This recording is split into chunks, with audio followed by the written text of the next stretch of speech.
This segment brought to you by Kansas Regenerative Medicine. Your stem cells, your health, your life. My name is John Michael Gonzalez. I'm an assistant professor in the Department of Animal Sciences and Industries.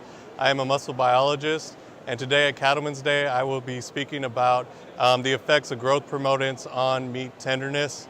What we'll present today is a NCBA study that we got funded in conjunction with the Beef Cattle Research Center here at K-State and also North Dakota State University, where we studied two different growth promoting programs.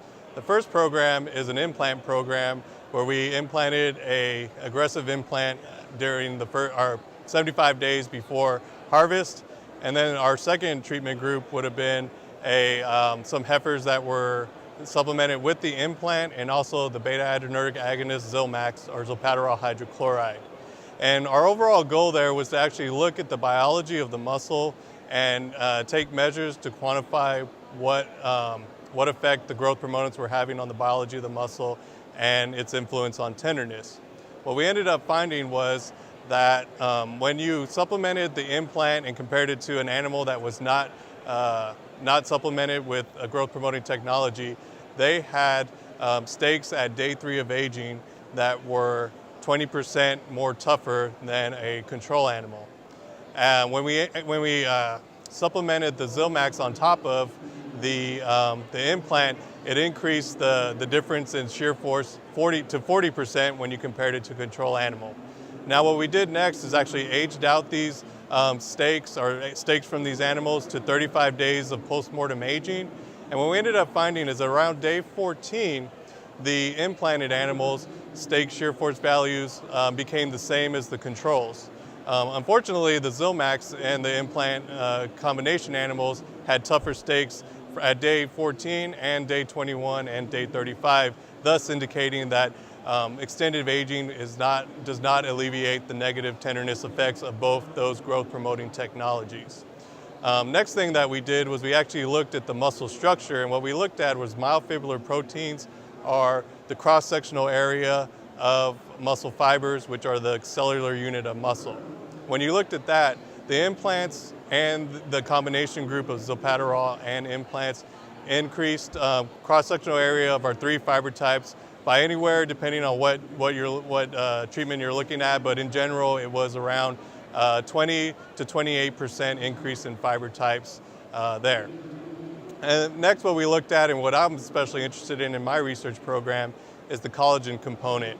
Collagen is not heavily studied in meat science and muscle biology.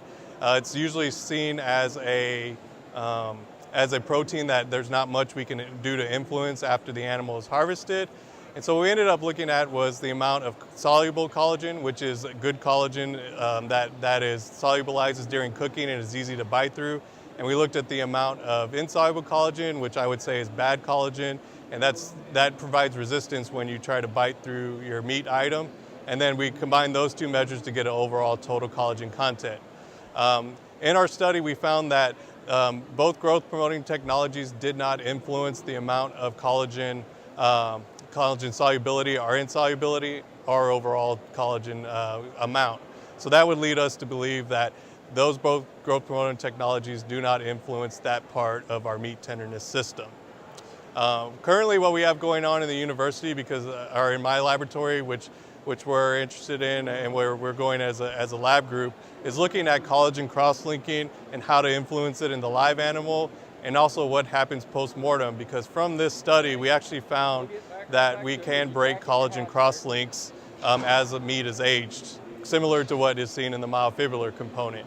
And so what we're doing as a group is looking at breed effects and also doing a little further analysis of growth promoting effects on collagen cross-linking and its influence on tenderness.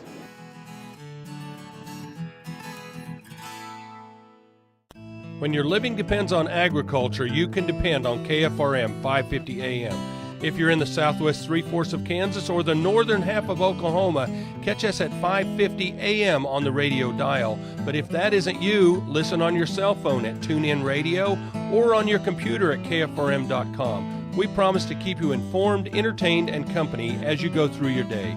KFRM 550 AM, the voice of the plains, we would like to join your management team.